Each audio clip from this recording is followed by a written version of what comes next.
Have you ever heard a sentence so simple, so ordinary, and yet it carried the power to flip someone's entire world upside down? Imagine this. A billionaire, yes, a man who could buy anything he ever wanted, stood on the edge of despair, his empire crumbling in ways money alone couldn't repair. Crowds passed him by, nodding politely, offering empty words of sympathy, but no real help. And then, out of nowhere, a rough voice rose above the noise. A voice that didn't belong to a banker or a lawyer or a CEO. It came from someone everyone else had written off. A man in tattered clothes, face weathered by nights on the streets, eyes heavy with stories no one ever cared to hear. And with 3 words, just 3 words, he changed everything. I can fix this. Now stop for a second. What would you do if a homeless man said that to you, right when your billion-dollar empire was hanging by a thread? Laugh? Walk away? Maybe even get offended? Because surely someone living in the gutter couldn't possibly hold the solution to problems at the highest level of power and wealth, right? Well, let me tell you this story. Because once you hear what happened next, you'll never look at people or their potential the same way again. But hey, before we dive headfirst into this unbelievable story, let me pause right here. If you're new to this channel, hit that subscribe button and turn on the notification bell, so you never miss these jaw-dropping stories that make you rethink life itself. And if you're already part of our community, smash that like button, because trust me, this one is going to blow your mind. Drop a comment down below too. I want to know what you would have done if you were in the billionaire's shoes. Would you have trusted the homeless man, or brushed him aside like everyone else? Alright, let's get into it. The billionaire in question wasn't just any businessman. His name, let's call him Richard Langford, was printed across skyscrapers, luxury resorts, and magazines.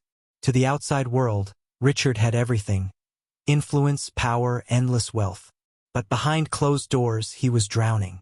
His empire was cracking, lawsuits piling up, competitors circling like vultures. And worst of all, betrayal lurked right within his inner circle. He couldn't trust his own advisors anymore. Now, picture Richard one evening, leaving a board meeting that felt more like a funeral. His tie loosened, his shoulders heavy, he stepped out into the city streets. For the first time in years, the billionaire didn't look like a giant. He looked human, defeated. And that's when he muttered those words under his breath. Words not meant for anyone else to hear. Somebody help me. Please, somebody help me. Most people walked past. They were too busy with their phones, too focused on their own lives. But one man stopped. His name was Daniel. To the city, he was invisible. Just another homeless guy curled up near the subway entrance. But Daniel wasn't just any man. Behind the dirt and the worn-out jacket was a mind that once belonged to an engineer, an innovator whose life had spiraled out of control after tragedy struck. And when Richard's desperate words cut through the night air, Daniel lifted his head, looked straight at him, and said the unthinkable. I can fix this. Richard froze. He looked at Daniel with a mix of disbelief and irritation. Who was this stranger to make such a bold claim? And yet, there was something unsettlingly calm in Daniel's voice, a confidence that didn't match his appearance. And in that split second, something inside Richard told him this was no ordinary encounter. This was a turning point. Richard didn't answer right away. The city churned. Horns, steam, a neon sign blinking. He studied the man who'd interrupted his spiral. Daniel didn't flinch. He met Richard's eyes, steady and calm. You can fix this, Richard said, testing the words. You don't even know what this is. Daniel shrugged. You said, somebody help me. That usually means the people you pay ran out of answers. When the map fails, ask the guy who lived off the grid. Richard almost laughed. Instead, he said, name. Daniel. Daniel what? Just Daniel. All right, Daniel. How do you plan to fix a company you've never stepped foot in? Daniel pointed at the glass tower across the avenue, Langford in chrome near the top. I've been sleeping under that sign for 6 months. You learn things when a building is your sky. Guards gossip on smoke breaks. Drivers complain to the wind. Junior analysts brag on the subway at 2 a.m. You've got a leak you can't trace? software patched twice that still hums like a broken fridge, and a partner who smiles whenever disaster shows up on schedule. That landed. Richard's jaw tightened. Which partner? Whichever one always has a solution that needs your signature before you sleep on it. Daniel tilted his head. If I'm wrong, walk away and call it street theater. Richard exhaled. What do you want in return? A shower, a hot meal, and a seat at the table for 72 hours. No titles, no PR, no cameras. If I waste your time, I disappear. If I'm right, you do what needs to be done, even if it stings. 72 hours is oddly specific. You can't rebuild an empire overnight, Daniel said, but you can stop the bleeding before dawn. Against every instinct he'd honed in boardrooms, Richard nodded. There's a diner 2 blocks over. Come on. Inside, the place smelled like coffee that had started over. They took a corner booth. A waitress poured without asking. Daniel wrapped both hands around the mug. Tell me how you got here, Richard said. Daniel looked at the window, where the city blurred into brushstrokes. Once I built things, systems, bridges between messy humans and clean numbers. Then life happened and the math stopped balancing. A hospital bill, a funeral, a mistake I swore I'd never make. He gave a thin half-smile. Falling's easy when pride is heavier than the parachute. Silence settled, useful, not awkward. Daniel leaned forward. Your crisis isn't one thing. It's a web. Pull one strand and 3 others twitch. Start with the simplest. Information flow. Someone is listening who shouldn't be. You think we're bugged? I think you're predictable, Daniel said. Same rooms, same people, same routines. Predictability is a welcome mat for anyone who wants to walk in with muddy shoes. Richard bristled, then forced himself to listen. So what's step 1? We move, Daniel said. Now, before anyone expects a pattern change. Pick a place no one would associate with you. Assemble the smallest possible team. 2 people you'd bet your life on, and 1 person you don't like but who tells the truth anyway. Names flickered through his mind. He pulled out his phone, then set it face down. Fine, but if we do this, we do it clean. Clean is the only way this works. They paid. Outside, the wind had teeth. Richard handed over his scarf. Daniel looped it once around his neck. They walked not toward the tower but away from it, into blocks where powerful men are only rumors and streetlights buzz. Richard noticed he wasn't afraid. He was curious, a feeling he hadn't allowed in years. At the corner, Daniel stopped. From here on, he said, we change your story in real time. No chauffeurs. No silent elevators. See your company the way I see it. From the ground up. And where does that start? Daniel pointed down the subway stairs. Underground. They descended, swallowed by the metallic breath of the tunnels. A train screamed in the distance. Daniel smiled just a little. Time to let the city talk. The platform was a river of strangers. Shoes scuffed. Announcements crackled. A busker bowed a violin into the concrete. Richard kept his head down, the way people do when they're used to being recognized and suddenly don't want to be. Daniel moved like he'd spent a lifetime in the undertow. Light on his feet, reading the flow. Why here? Richard asked over the train's incoming roar. Because this is where information stops pretending, Daniel said. Upstairs, people perform. Down here, they leak. They boarded the car and caught the standing rails. A trio of junior analysts in rumpled suits piled in beside them, still high on adrenaline and cheap beer. One waved a folder too loosely.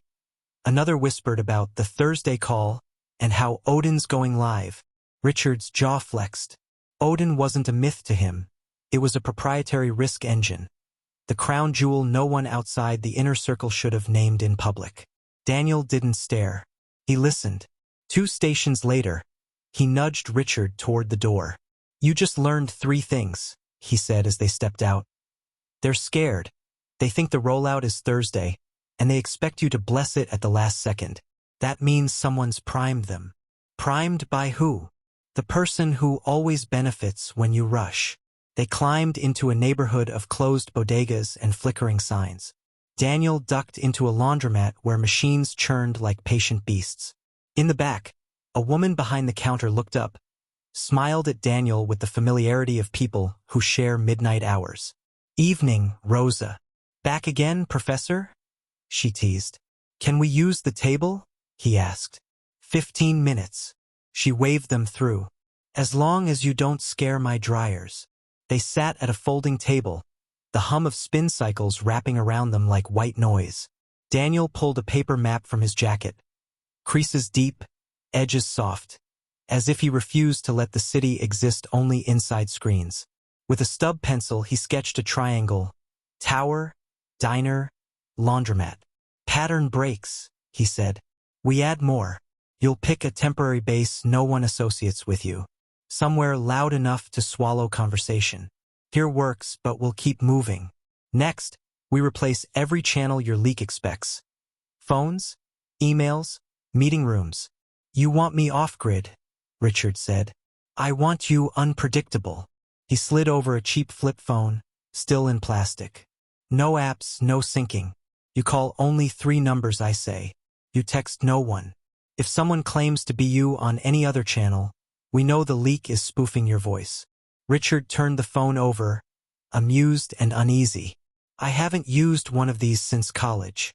"Good. Your saboteur hasn't either. That gives us a head start."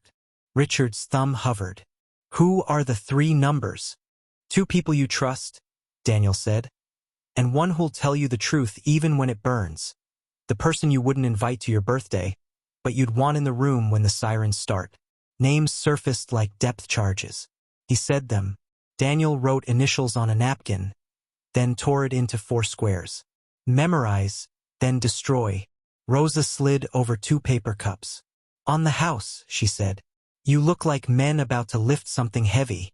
"Just laundry," Daniel said, and they shared a conspiratorial smile. When she drifted away, Daniel flattened his palm on the table. "Now the test. We run honey through your veins." "Honey? Decoy data," Daniel said. "We seed 3 versions of the Odin launch date, each with a microscopic marker only you and I recognize. Each version goes out a different channel and to a different person. Then we wait to see which one leaks and where it surfaces. That gives us a direction, maybe even a name." "Isn't that risky?" "It's controlled," Daniel said. "Better to bleed teaspoons where you can measure the loss than gallons you can't see." Richard leaned back, the washer's rhythm steadying his breath. For the first time that night, he felt the scaffolding of a plan. "What about security inside the tower?" "We start at the edges," Daniel said.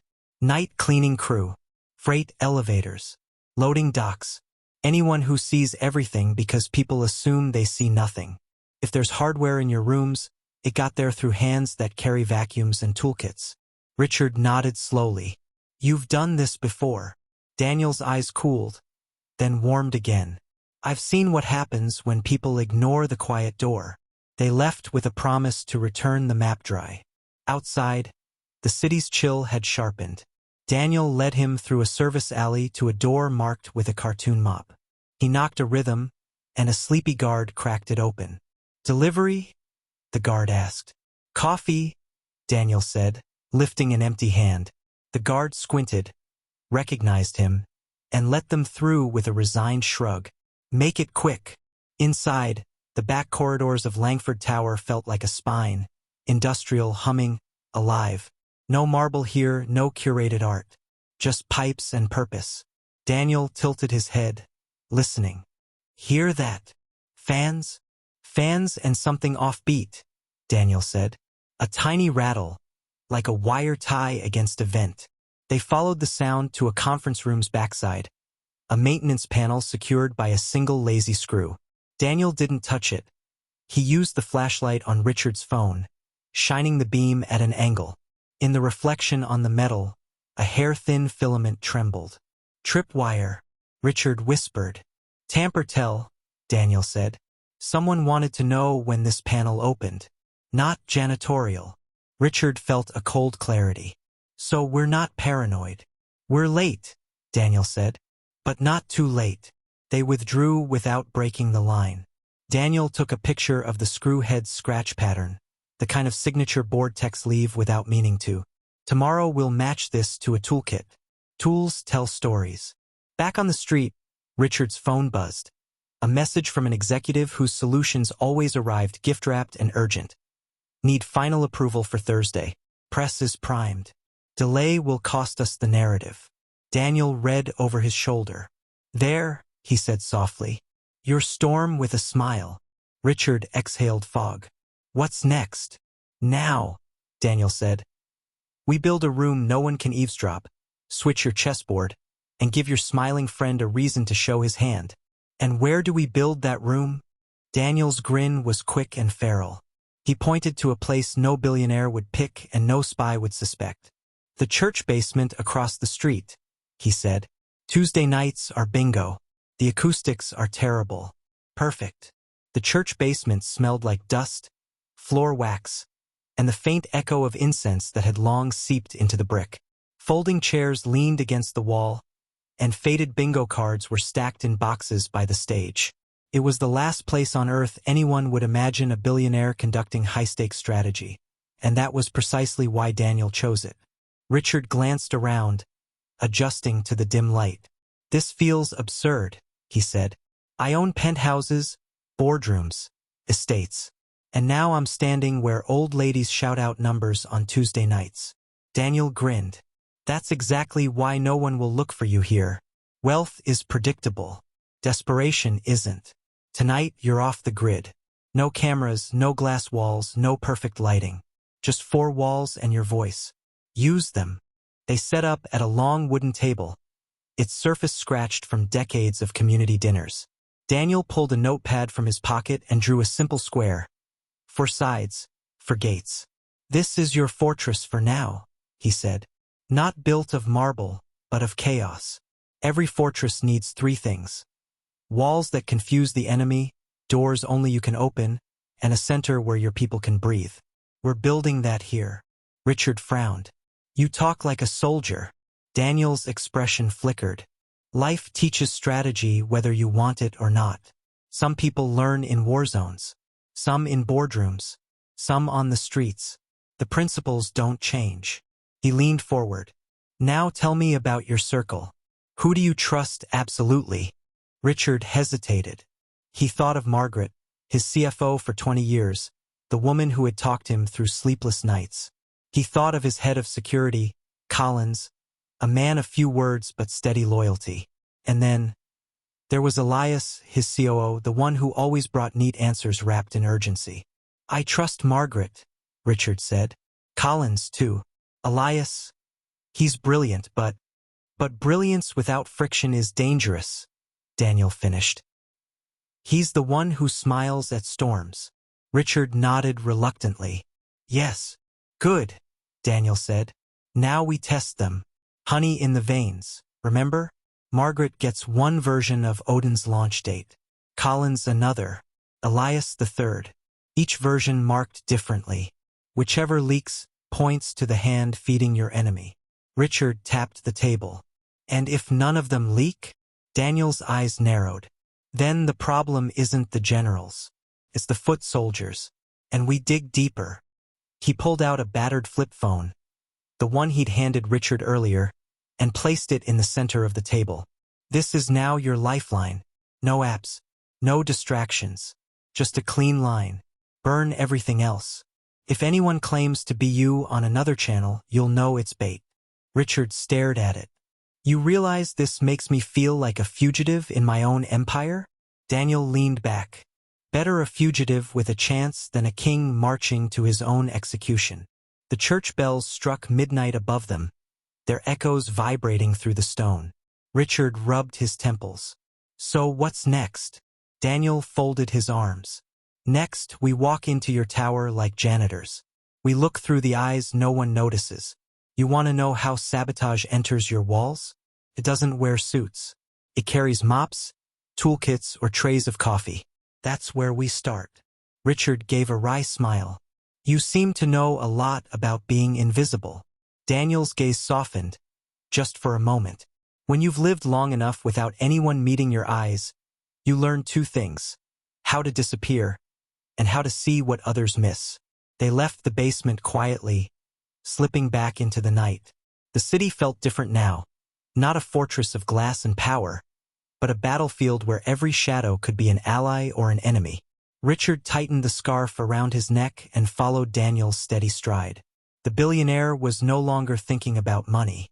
He was thinking about survival. And for the first time in years, he wasn't walking alone. The Langford Tower looked different at night. By day, it was a mirror of ambition. Polished glass, brass handles, the hum of deals sealed with a handshake. But at 2 in the morning, it was a different creature.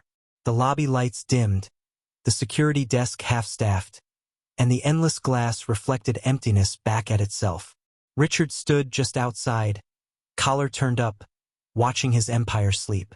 Daniel stood beside him, hands deep in his jacket pockets. "Funny," Richard muttered. "I own this building, and tonight it feels like I'm breaking in." Daniel gave a sideways glance. "That's because you are. Not into your tower, but into its truth." They waited until a janitorial van pulled up to the curb. 2 workers unloaded mop buckets and carts, laughing about some late-night TV rerun. Daniel motioned with his chin. "Follow their rhythm. Keep your head down like you belong. Don't posture. Don't stare." Richard swallowed hard. The billionaire who once strode through lobbies as if he owned time itself now shuffled behind a mop cart, invisible in plain sight. The guard at the desk barely glanced at them. Just another crew cleaning the temple no one thanked them for. Inside the service elevator, fluorescent lights buzzed. One of the janitors, a woman with tired but kind eyes, nodded at them. "New guys." Daniel smiled faintly. "Something like that."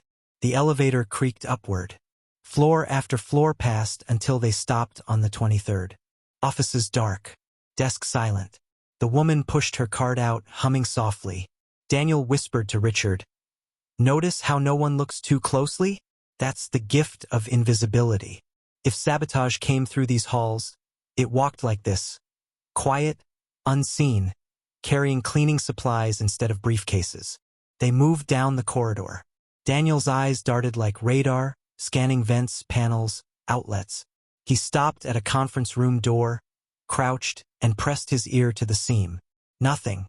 Then he slid a pocket mirror under the door, tilting it to catch the faint red blink of something inside.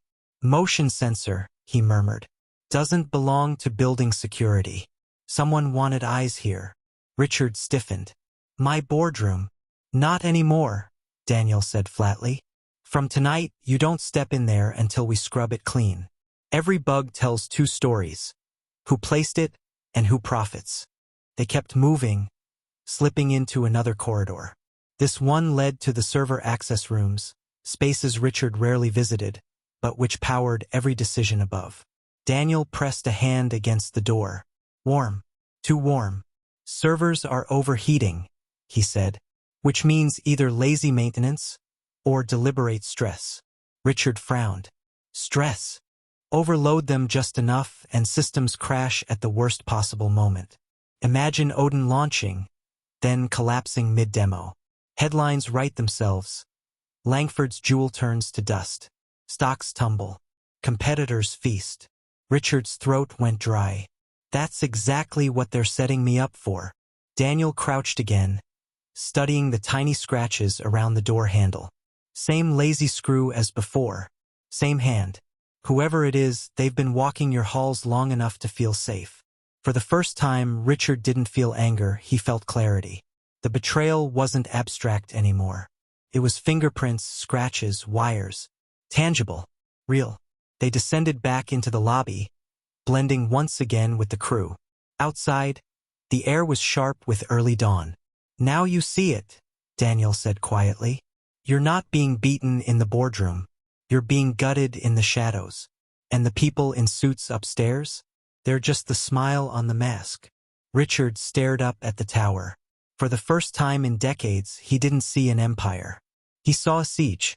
"What do we do next?" he asked. Daniel's eyes were steady, almost fierce.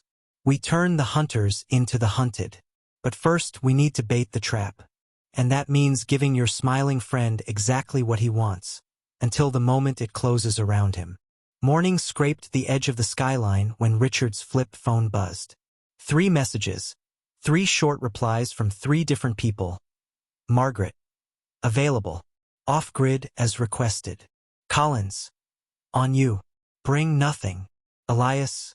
Ready to move fast. Press eager. The contrast read like a personality test. Daniel skimmed them and nodded. Good. Now we choreograph. Remember, traps fail when they feel like traps. They reconvened in the church basement, fluorescent lights humming like a lie detector. Daniel laid out the plan in layers, simple enough to remember under pressure, complex enough to mislead anyone watching.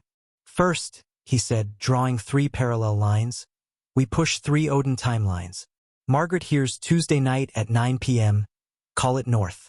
Collins gets Wednesday at 7 a.m. east. Elias gets Thursday at noon west. Each timeline carries a microscopic tell. A phrasing quirk only that recipient would ever repeat under stress. Richard blinked. Phrasing what? For north, the phrase staged ignition.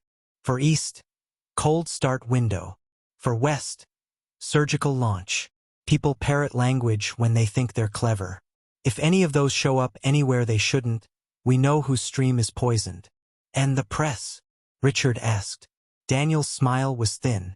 They'll sniff around on their own. Your saboteur will make sure of it. We'll give them something to find that won't hurt you even if it leaks. Dummy endpoints, sandbox credentials, a ghost interface that looks legit but can't touch production. Richard rubbed his jaw. Honey, Daniel confirmed. Now, second layer, visibility reversal.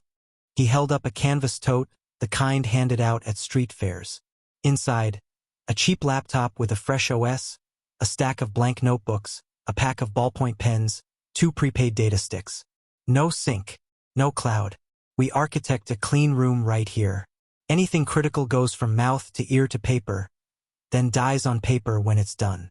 We photograph what matters with a camera that never connects to the internet. If it's not air-gapped, it's not real. Margaret arrived first. Hair tied back, eyes awake with caffeine and suspicion. She took in the basement and didn't flinch. I've signed deals in worse places, she said, setting down a thermos. Talk to me. Daniel briefed her in 10 sentences. No fluff. She listened, then added 2 lines he hadn't drawn. Procurement logs. If the same contractor touched both the boardroom panel and the server door, they'll have overbilled somewhere. People who cheat like to do it twice. She looked at Richard. I'll need authority to pull the last 18 months without alerting anyone. You have it, Richard said. Collins came next, all brick and quiet. He scanned the room, then the exits, then stood where his back found a wall. Say the word. We're not storming anything, Daniel said. We're listening with teeth. I want badge logs for every after-hours entry across 3 floors. I want camera footage from freight elevators for the last 2 weeks.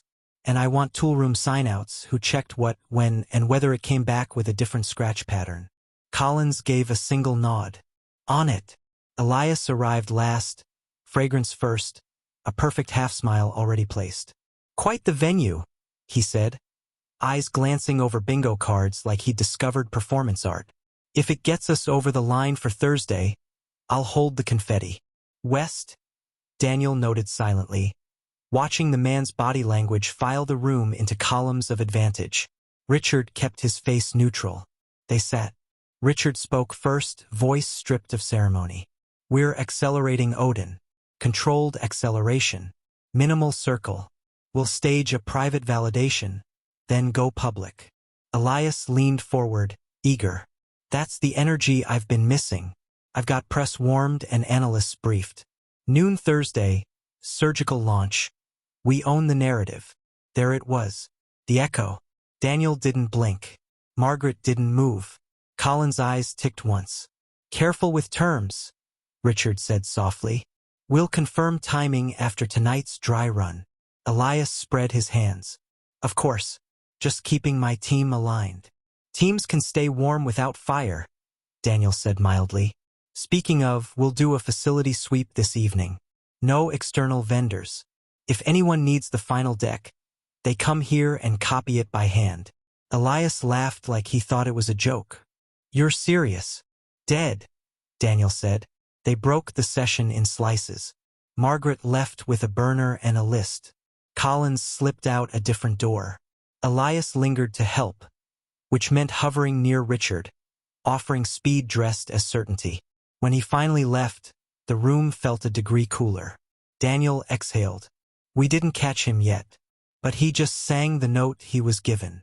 You sure? Richard asked. Words betray their senders, Daniel said. And there's a second tell coming. If he's our conduit, the press will get a whisper by sundown. If not, we misjudged him and the leak lives elsewhere. He checked the wall clock. Either way, we move. By late afternoon, Collins had badge logs printed and pinned to a corkboard scavenged from a Sunday school classroom. Lines of names marched across hours most executives pretended didn't exist. One in particular repeated like a drumbeat. A subcontractor from a maintenance company Richard didn't recognize, accessing the 23rd floor 3 nights in a row. Always after 1 a.m., always before 3. Companies called ArcLight Services, Collins said. Approved 6 months ago. Bypassed standard vetting. Signed off by Ops, due to urgency. Ops? Richard repeated. Elias Umbrella. Margaret slid a procurement report across the table. 2 invoices from ArcLight featured the same odd rounding pattern. Down to the cent, duplicate fingerprints, she said. Sloppy hands. The flip phone buzzed. An unknown number. Then a voice that introduced himself as media, off the record.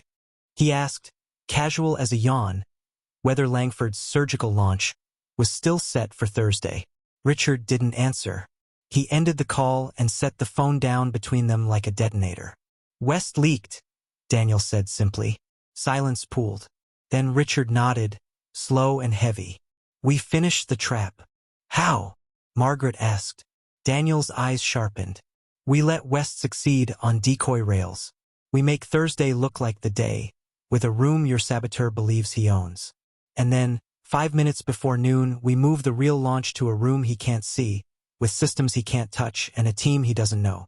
He looked at Collins. Meanwhile, you and I will be sitting on 23 with a toolkit and a warrant from the truth. And Elias? Richard asked, voice even. Daniel's answer was quiet, almost kind. People who choreograph disasters love cameras. Give him one. Richard closed his eyes, then opened them. Do it. Outside, the evening drew its curtain. Inside the basement, they drew their battle lines in pencil and patience. The city would see a clean noon on Thursday, but the real show would start 5 minutes earlier, in a hallway with a lazy screw and a story to confess. The next 48 hours moved like quicksilver. Every hour was another piece locked into place, another shadow checked twice. Richard hadn't slept more than a handful of minutes, but for the first time in years, his exhaustion carried purpose. Daniel pushed him hard, never cruelly, but with the precision of someone who knew the price of hesitation. By dawn on Wednesday, the decoy launch environment was humming. Margaret orchestrated the finance shell game flawlessly, disguising dummy accounts and masking phantom endpoints. Collins had secured an unused conference space in a forgotten wing of the building, one stripped of cameras and microphones, its wiring older than most of the executives. That room would host the real Odin launch, hidden in plain sight. Meanwhile, Elias paraded confidently through the upper floors, speaking in clipped tones to his team, dropping phrases like, Thursday noon surgical launch, into conversations loud enough for junior analysts to overhear. Exactly as Daniel predicted. Richard watched from a distance, his chest tightening. He doesn't even hide it, he muttered. That's because he thinks he's already won, Daniel replied. Saboteurs live off certainty. They believe their enemy is blind. We just have to let him keep believing it until the curtain falls. That afternoon, Daniel insisted they run one final invisibility drill. He and Richard donned janitor uniforms again, pushing a supply cart through the service elevators. This time, they weren't just listening, they were planting. What are we doing? Richard whispered as Daniel slid a small, nondescript box beneath a vent grill. Tripwire, Daniel murmured. Not for us, for them. If Elias subcontractor touches this panel again, we'll know the exact moment. It'll trigger a silent ping on Colin's secured line. Richard swallowed. Feels like we're baiting a wild animal. Daniel's smile was grim. We are. But remember, animals bite hardest when they're cornered. Keep your hands steady. As they worked their way back down, Richard noticed something he hadn't before. The cleaning staff, the delivery runners, the men and women who passed them without a second glance. He realized he'd never truly seen them, not once, in all the years he'd owned the tower. Now, under Daniel's guidance, they were part of the architecture, as vital as steel beams. Invisible but essential. For the first time, guilt pricked at him. He whispered, I should have noticed. Daniel didn't look at him, just said softly, noticing changes everything. Don't waste it. By Wednesday night, they were back in the church basement.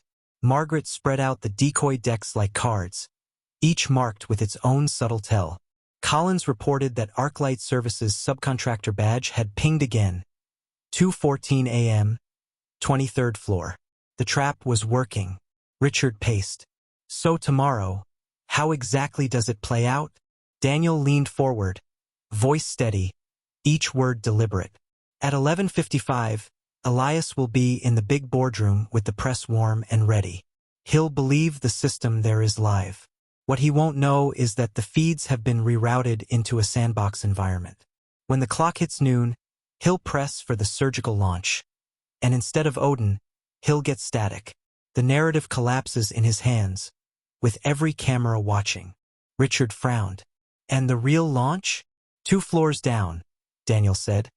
With Margaret, Collins, and a skeleton team running Odin on untouched servers. The moment Elias is fumbling for excuses, the actual system goes live. The market sees stability. The press sees results. And Elias sees the walls close in. Silence sat heavy in the room. Then Richard asked, almost reluctantly, what happens to him after? Daniel's gaze hardened. That depends on you. Exposure is certain. Consequences, well, billionaires write those. Margaret broke the tension. What if he doesn't take the bait? What if he senses something? Daniel shook his head. He's already committed. Men like Elias don't pivot, they double down. Tomorrow, he'll put his entire weight on the rope he thinks is holding him. And when it snaps, he'll fall by his own gravity. The bells tolled midnight again, vibrating through stone and skin. Richard sat alone for a moment, staring at the bingo board leaning against the wall. Strange, he thought, how life could collapse into absurd settings. $1 billion stakes in a church basement, guided not by consultants or lawyers, but by a homeless man who carried strategy in his scars. Daniel came to sit beside him. Nervous, Richard exhaled. Terrified. Good, Daniel said. Fear sharpens. Tomorrow isn't about saving your company. It's about proving to yourself you can see again. Richard turned to him. Why are you helping me? Really? Daniel's eyes softened, the hardness fading for a flicker. Because once, someone said those words to me. I can fix this. And I didn't believe them. I paid the price. Now I know better. Sometimes the voice you least expect is the only one worth hearing. Richard let the silence carry them. Tomorrow, the city would watch a drama unfold on polished stages. But tonight, in the dusty basement of a church, the real battle plan was etched. Thursday morning broke sharp and clear, as if the city itself knew something irreversible was about to happen. Richard stood by the window of his penthouse, coffee cooling in his hand. He'd barely slept. His nerves thrummed like high-voltage lines, but he was steadier than he'd expected. For years, he had faced crises with teams of consultants, lawyers, and PR handlers. Today, his shield was Daniel, a man the world dismissed. The flip phone buzzed. One word from Collins. Ready. Another from Margaret. Clean. Elias, of course, had left a voicemail on Richard's regular phone. Bright, confident, insistent. Press locked for noon. Can't wait to show them what Langford is made of. Richard silenced the phone. He doesn't know he's walking into his own spotlight, he murmured. Daniel, seated on the couch with his jacket folded neatly beside him, looked up. The best traps don't hide the stage. They hand it to the actor and let him perform his downfall. At 10 a.m., the tower buzzed with unusual activity. Caterers rolled in trays of sparkling water and coffee. Journalists milled in the lobby, checking badges, whispering rumors. Employees, usually instructed to avoid the 23rd floor during high-level events, lingered just a little longer in the corridors. Everyone could sense something was coming. In the hidden conference room 2 floors down, Margaret arranged the real Odin interface on clean, secured hardware. Collins posted himself at the door, arms folded, earpiece linked directly to Daniel. The hum of servers was steady, no overheating, no tampering. This room was their safe harbor. Meanwhile, Elias worked the boardroom upstairs like a maestro. He shook hands, guided reporters to their seats, and flashed his signature smile. Cameras were tested, microphones clipped. He looked every inch the rising star, the man about to present Langford's crown jewel to the world. At 11:30, Richard walked through the lobby. People nodded, cameras turned. His presence was expected upstairs, but instead of heading toward the 23rd floor, he slipped into a side corridor and descended into the basement of the church across the street. Daniel was waiting. "Last quiet breath," Daniel said, handing him the flip phone. "From here on, everything is noise." Richard pocketed it. "And if something goes wrong?" Daniel's eyes didn't waver. "We improvise. But remember, the truth is already on your side. All we're doing is giving it a stage." At 11:55, Colin's voice came through the line. Press settled. Elias at the podium. He's got his deck on the decoy machine. Smiling like a cat. "Let him purr," Daniel replied. In the hidden room, Margaret's fingers danced over the keys, double-checking that the true Odin system was isolated and ready. The timer on the wall ticked down the minutes. 5 to noon, she whispered. "We're green."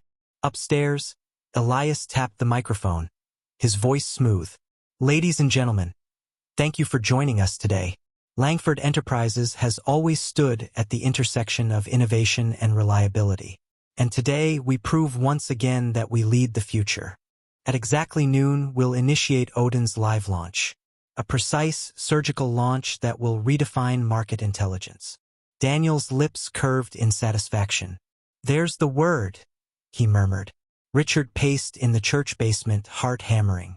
He couldn't see the stage, but he could hear the faint echo through the live feed Collins had patched in. The air itself seemed to hold its breath. Noon struck. Cameras clicked. Lights flared. Elias pressed the command. And nothing happened. At first, just a hiccup. Screens flickered. Lines of code jittered. Then froze. Reporters leaned forward. Pens poised. Elias tapped again. Smile wobbling. More static. The system coughed, blinked, and collapsed into a cascade of error messages. Confusion rippled. Murmurs rose. Cameras zoomed on Elias' face as the first beads of sweat appeared. In the hidden room, Margaret triggered the real Odin launch. Clean code rolled across the monitors, stable and seamless. A separate press line received a carefully timed press release. Langford confirmed successful Odin deployment, system live and verified. Markets stirred instantly. Headlines split in real time. Confusion upstairs, triumph downstairs. Back in the boardroom, Elias stammered. This is just a technical delay, nothing more." His words tripped over themselves. He looked around for Richard, but the chair at the head of the table was empty. "Where is Mr. Langford?" a reporter shouted. Elias had no answer. In the church basement, Richard listened, chest tight, as the trap closed. Daniel's voice was low but firm. "That's it. The mask just cracked. Now we show the world what was behind it." Richard looked at him. "You mean we go public?" Daniel nodded. "You don't just save your company. You remind everyone, including yourself, that truth doesn't need polish to shine. It only needs daylight." Outside, the bells began to ring again, loud and unignorable. The city had no idea yet, but history was already being rewritten inside Langford Tower. The 23rd floor was chaos. Reporters muttered into their phones. Live bloggers scrambled to edit headlines, and camera operators whispered urgent updates to their editors. All lenses pointed at Elias, who stood frozen behind the podium, his confidence leaking faster than the screens collapsing behind him. This is just a minor glitch, he stammered, tugging at his collar. A pre-launch hiccup, perfectly normal in a system of this scale. We'll have it resolved in minutes. But the press wasn't buying it. They'd smelled blood before, and this was the scent. Mr. Elias, is Odin ready or not? Why schedule a launch if the software isn't stable? Where's Richard Langford? Why isn't the CEO here? Elias forced a grin, the kind meant to tame sharks. Mr. Langford is overseeing critical elements behind the scenes. Trust me, Odin is live. That last sentence would prove to be his undoing. Because at that exact moment, Margaret's team downstairs sent out the official press bulletin. Odin successfully deployed at 12 p.m. verified and live. Screenshots of stable data outputs circulated within seconds. Analysts confirmed system access. Investors cheered. And upstairs, the boardroom monitors remained dead. The reporters pounced. Live? But we're seeing nothing here. Are you saying Mr. Langford's official release is false? Which version of Odin is real, yours or his? Elias faltered, color draining from his face. I meant the system is in transition. We'll merge the feeds any moment now. His words, however, betrayed him, because one phrase, surgical launch, had already been quoted in whispers to the media days earlier. Now it was attached directly to him, and every sharp ear in the room remembered. Across the street, in the church basement, Richard stood with Daniel listening to the uproar through Colin's feed. His hands clenched and unclenched, but there was a spark in his eyes. They're circling him, Richard said. Daniel nodded. And you haven't said a single word yet. That's the power of silence. You let the truth build its own echo. Richard looked toward the tower. It's time. Together they crossed the street. Cameras swung as soon as Richard entered the boardroom. The noise was immediate shouts, flashes, the crowd parting instinctively around the man they had been demanding all along. Mr. Langford, where have you been? Is Odin live or not? Is Elias speaking for the company? Richard raised a hand, not commanding, just steady. The room quieted. For once, his presence didn't rest on wealth or power. It rested on clarity. Ladies and gentlemen, he said, his voice calm, Odin launched at noon as promised. The system is live, stable, and already producing verified outputs. Our official release was sent the moment it went live. If you have doubts, check the data. It's available to your analysts right now. Murmurs erupted. Phones lit up as reporters confirmed what Margaret's team had already distributed. Markets surged in real time. Richard turned slightly, eyes falling on Elias. As for the confusion here, it seems some wires were crossed. And it also seems certain parties were eager to present a version of Odin that was never meant to be seen. A ripple of shock swept the room. Elias' mouth opened, but no words came. Daniel stood quietly in the back, almost invisible, but his eyes never left Elias. He watched the man's jaw tighten, watched the sweat bead on his temple. A cornered saboteur is most dangerous in his silence. Richard, however, didn't waver. Langford Enterprises is built on trust, he continued. And today that trust was tested. But the truth always finds its way to daylight. My team, Margaret, Collins, and others you don't often see, ensured Odin's integrity. For that, I'm grateful. He let the words hang. Cameras clicked like gunfire.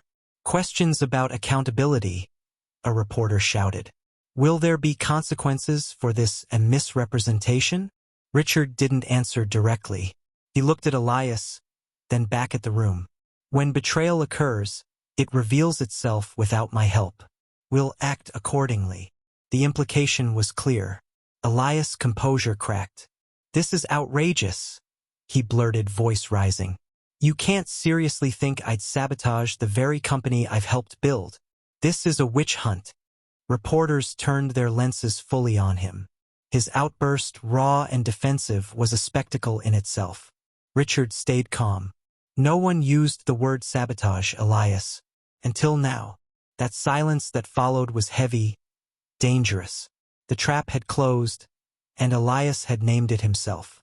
Back in the basement hours earlier, Daniel had told Richard, "People who choreograph disasters love cameras. Give him one." Now, the prediction played out word for word. Elias stood in front of flashing bulbs, exposed by his own voice. And Richard, for the first time in a long time, felt the strange, liberating power of simply letting truth breathe. The room buzzed like a hornet's nest. Elias stood stiff at the podium, his jaw working furiously, but the cameras had already captured what they needed. Sweat, panic, denial. Reporters fired questions like arrows. "Mr. Elias, were you aware of the bugs found in the boardroom systems? Did you sign off on the subcontractor ArcLight services? Is it true you provided misleading information to the press?" Elias tried to smile again, but it was fractured now, his teeth clenched too tightly. "This is nonsense. Technical delays, that's all. And yes, ArcLight was fast-tracked because I was told we needed speed. Ask Richard. He'll confirm." Richard refuses to validate Elias' attempt to spin the situation and lets silence work in his favor. Colin steps forward with hard evidence. Badge access logs showing an ArcLight Services subcontractor repeatedly entering restricted floors late at night. Visits approved under Elias' operational umbrella. The room gasps. Elias protests that the entries reflect routine maintenance, but Collins calmly dismantles that claim. Maintenance doesn't hide motion sensors in boardrooms or tamper with server room wiring. Daniel, until then a quiet presence against the wall, produces a transparent evidence bag containing a screw with a distinctive, lazy scratch pattern. It matches marks found on both the boardroom panel and the server room door. Fingerprints in metal that imply the same hand installed both. The implication is clear. Someone with authority gave ArcLight the latitude to compromise Langford's infrastructure. Reporters erupt with questions. Is this sabotage? Will there be an investigation? Is Elias finished? Richard doesn't grandstand. He draws a simple line. Ambition becomes betrayal when it abandons loyalty. He announces that the board will meet within the hour and relieves Elias of duty in the meantime. The declaration lands like a verdict. Cameras pivot from Elias' sputtering denials to Richard's measured control. The story shifts from a buggy product demo to a moral reckoning about betrayal, resilience, and justice. Cornered, Elias tries one last tactic, belittling Daniel as a nobody. The room freezes. Daniel answers with a soft counterpunch. Funny thing about nobodies, we see what somebodies ignore. The line detonates the narrative. Elias' smear backfires. The press recognizes that the invisible man just articulated the deeper truth. Richard seizes the moment to reset the company's values, reminding everyone that Langford's success has always rested on the unseen contributions of workers and ideas that rarely get credit. He is no longer merely defending a launch. He's reclaiming the soul of the company. As the press scrum dissolves, security moves to escort Elias out. His protests turn brittle and ineffectual. Richard steps away from the noise, adrenaline fading into clarity, and finds Daniel. He thanks him, but Daniel refuses praise, urging Richard not to forget what he finally learned by looking down instead of up. With the media gone, the tower goes quiet. Richard gathers Margaret, Collins, and Daniel and prepares for the board. They'll need evidence, explanation, and a future-facing plan, and he has all three. Daniel's counsel is unsentimental. Boards optimize against risk, not for virtue. Frame betrayal as liability and transparency as insurance, and they'll align. Patterns, he notes, repeat across rooms and industries. In a smaller 12th-floor chamber, the board convenes, polished wood, bottled water, wary faces. Richard opens without theatrics. Odin is live and stable, he confirms, but the real threat was wrought from within. He lays out the chain of proof. Access logs, procurement anomalies, photographs of tampered panels, and the scarred screw. Then he delivers the lesson. The betrayal thrived because leadership stopped seeing. Complacency blinded them to the quiet guardians of integrity, the cleaners, contractors, guards, technicians. Henceforth, every urgent fast track will be vetted twice, by the numbers and by the eyes of those who live in the shadows of the tower. If leaders can't see those people, they forfeit the right to sign. He suspends Elias indefinitely, freezes Arclight, and announces comprehensive audits, inviting anyone who objects to resign. No one moves. Afterward, Margaret tells Richard he sounded like the founder she met 2 decades ago, stubborn and believing. Collins cautions that loyalty must be tended. Richard finds Daniel in a receptionist's chair. He offers a job. Daniel declines with a rueful smile. A desk would ruin him, he says. His role is not to sit at the head table but to remind those at it to see the ground. He'll walk on, perhaps to someone else who needs to hear, "I can fix this," before the cracks become chasms. As he leaves, the phrase turns inside Richard from an external rescue to an internal responsibility. By morning, the narrative has gone wide. Odin's successful launch amid a sabotage scandal. The COO suspended. The CEO crediting unseen hands. Investors stabilize as Odin proves solid. More subtly, the building's culture shifts. People start seeing each other, janitors, guards, technicians. Richard greets a custodian and shocks him with simple acknowledgement. Margaret notes that the company's story has changed. If the CEO can move through the halls unseen, perhaps everyone's work matters. Daniel, she learns, has already vanished. The ghost we needed, she says. Consequences ripple outward. The board formalizes Elias' suspension and severs Arclight pending investigation. Legal scrutiny follows, but those present know the truth. Elias fell on his own sword, aided by his appetite for cameras. Daniel's maxim echoes, those who choreograph disasters love the spotlight. Richard, alone in his office that evening, sits with the empty chair across from him, hearing Daniel's quieter doctrine. Fixing is not maintaining. Vigilance must become habit. He starts walking the lower floors, listening without pretense. He acts on small truths, a cooling flaw, a midnight door that doesn't lock, signals once invisible that he now treats as vital. He leaves by the front door instead of the private exit, half hoping for Daniel's silhouette by a lamppost. Daniel is gone, but the habit of seeing remains. "I can fix this," Richard says into the night. Not a plea now, but a vow to keep noticing what power often erases. Months pass. The spirit of the tower transforms. The marble gleams as ever, but the culture feels shared rather than imposed. Richard institutionalizes ground-level Fridays, sending executives to work alongside staff in maintenance, security, IT support, or the cafeteria. It isn't a stunt. It's enforced empathy. Productivity rises, but pride rises more. The basement moment, the invisible inflection where humility saved the company, becomes internal folklore. Margaret tells Richard he didn't just wake up. He woke others. Culture, she reminds him, is built by what leaders choose to notice. Across the city, Daniel sips coffee in a greasy spoon.